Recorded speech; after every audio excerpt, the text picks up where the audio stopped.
everyone, I am your science teacher Safia. Today we are going to learn a topic as you are familiar about the topic, that is reproduction in plants. So let us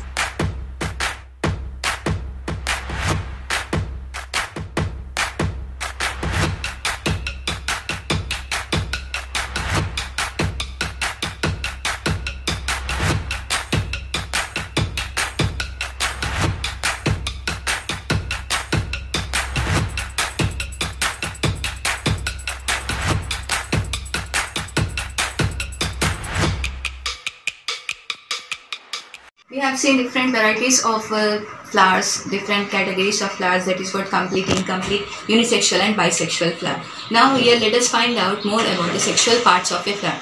What are the sexual parts of a flower? That is what stamen and rhizium are the male part of a flower. In the same way we have other part, that is what here, pistil. It is also called as gynoecium. Gynoecium is a female part of a flower. So usually here, female part of a flower, what does it contain? It contains ovary, style and the stigma. So ovary, if you see the ovary, you can find it contains some grains in them. These grains are called as ovules. And this structure in which these ovules are present is called as ovary. So usually ovary and the ovules will change into the fruit.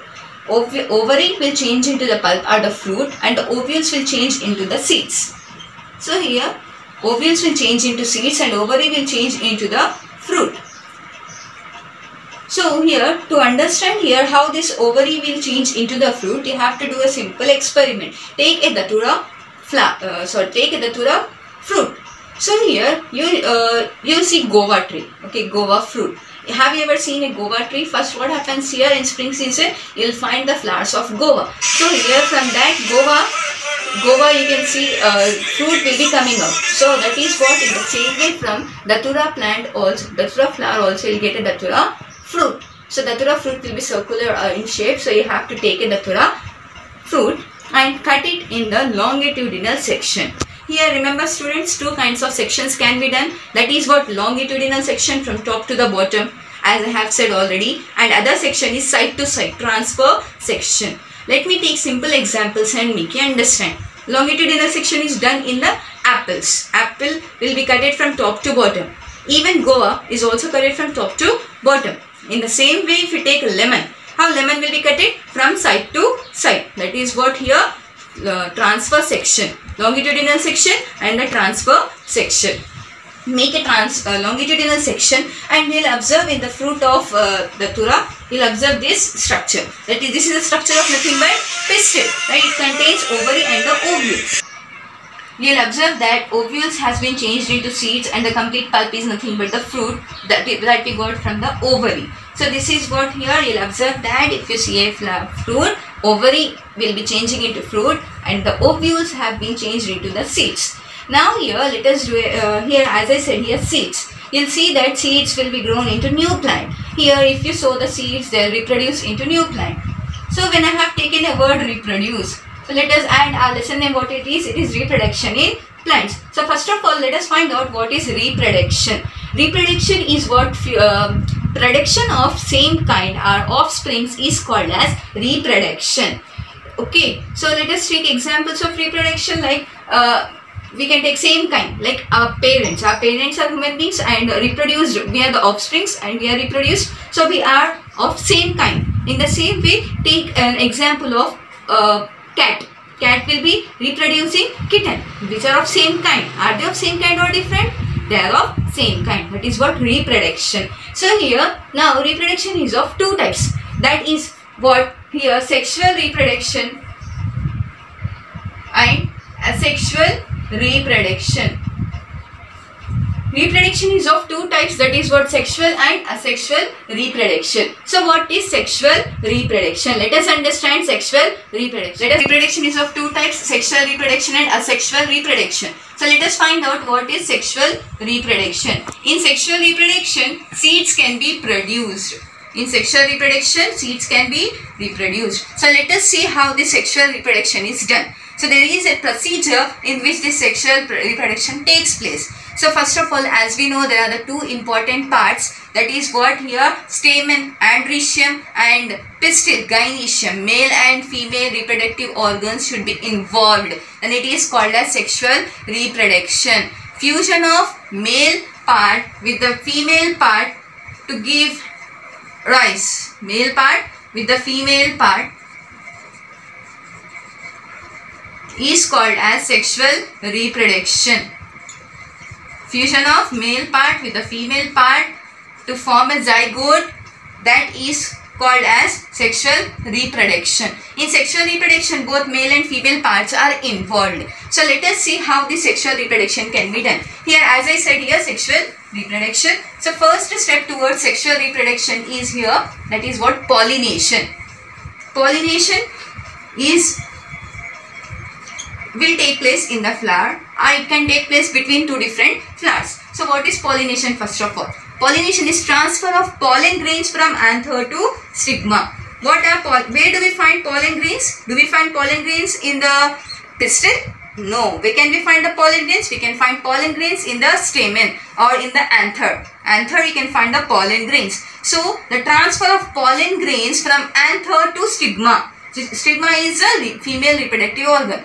Here pollen grains are present in the male reproductive organ and stigma is the female reproductive organ. So transfer of pollen grain from the anther to stigma is called as pollination. Here, as I said here, transfer. What is pollination? Transfer of pollen grains from anther to stigma is called as pollination. Pollination is of two types here.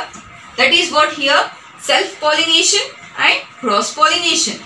So what is self-pollination? If pollination takes place in the same flower, in the one flower itself, it is called as self-pollination. Let us take example which I have explained, that is what Datura. Datura is a bisexual flower, right?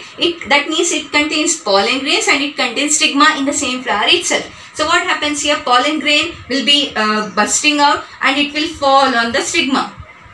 Pollen grain will be sticking on the stigma of the same flower. It is called as self-pollination. Now cross-pollination. Cross-pollination takes place between the two flowers of same species. Transfer of pollen grain from anther to stigma of different flower of same species is called as cross-pollination. What is cross-pollination? Transfer of pollen grain from anther to stigma of different flower of same species is called as cross-pollination.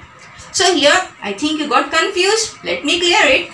Pollen grain I am taking from the first flower and stigma is on the second flower, for example. So what happens here? With the help of air, this pollen grain will be flying in the air. Okay, it will be traveling along with air and it will be falling on the stigma of other flower. It is second flower, right? Other flower, but the species are same. If it is a cucumber plant, cucumber flower, this is also will be a cucumber flower. These pollen grains will fall on the cucumber flower, and here two different flowers but of same species. This type of pollination is called as cross-pollination. So pollination is of how many types? Two types. Self-pollination, cross-pollination. Self-pollination takes place in the same flower and cross-pollination takes place between the two flowers of same species. Here, this was about pollination. First step towards the sexual reproduction is pollination, and the second one after pollination is a germination. So what is meant by germination? So germination is a pollination we have done. Now we are going to the second one, second step, that is what germination. To understand about the germination, first of all, let us take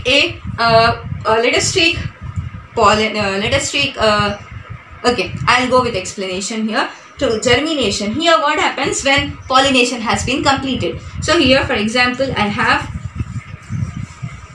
stigma. This is the stigma. Ovary is here. Okay, ovary is here. It contains all ovules. So here pollen grain has fallen here. So from here, in the process of germination, this pollen grain produces a tube. That tube here is the ovary. Ovules are present here. So these tube will be traveling through the style towards the ovary, and this pollen grain will come along with this tube. This is the pollen grain. This is the ovary, this is the pollen grain. So in germination, pollen grain produces it develops a tube through the style. So male part, that is what pollen grain enters into the female part ovary through the tube in the process of germination. Now here, after germination, what happens? These pollen grain and ovary will fuse, and the fusion of male and female part to form a structure called as zygote. When I am explaining this, for example, this is the ovary, this is the pollen grain. Both have fused and both have formed a single structure. Both have formed a single structure. This single structure is called as zygote. So zygote is formed by the fusion of male and female parts of a flower. So this is called as fertilization. Fusion of male part with the female part to form a structure called as zygote is called as fertilization. Pollination is transfer of pollen grains from anther to stigma.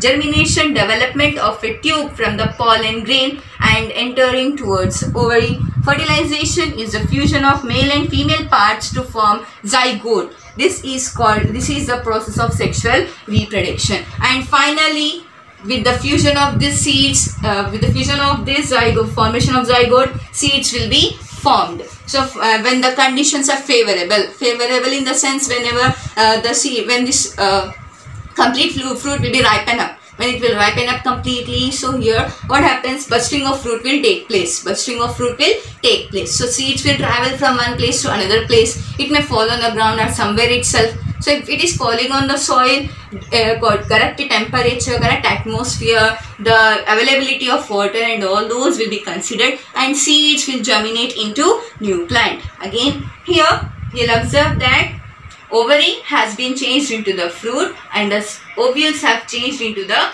seed. I would like to give today's worksheet. So as I have mentioned here, so this worksheet is based on what we have learned today. That is what, first of all, we have learned about floral parts of a flower. So you to learn about floral parts of a flower. What are those? Calyx, corolla, androecium and gynoecium. Then practice the diagrams of floral parts, which is present in the page number 114 of your textbook. Then complete the table page present in the page number 114, and then learn about complete, incomplete, unisexual and bisexual flower. And not only that, here, as you already know, I have already explained, androecium is nothing but the male reproductive organ of a flower, that is also called as stamen. Gynoecium is the female reproductive organ of a flower, which is also called as pistil. Okay, so I want you people to complete this worksheet, and I'll continue the next topic tomorrow.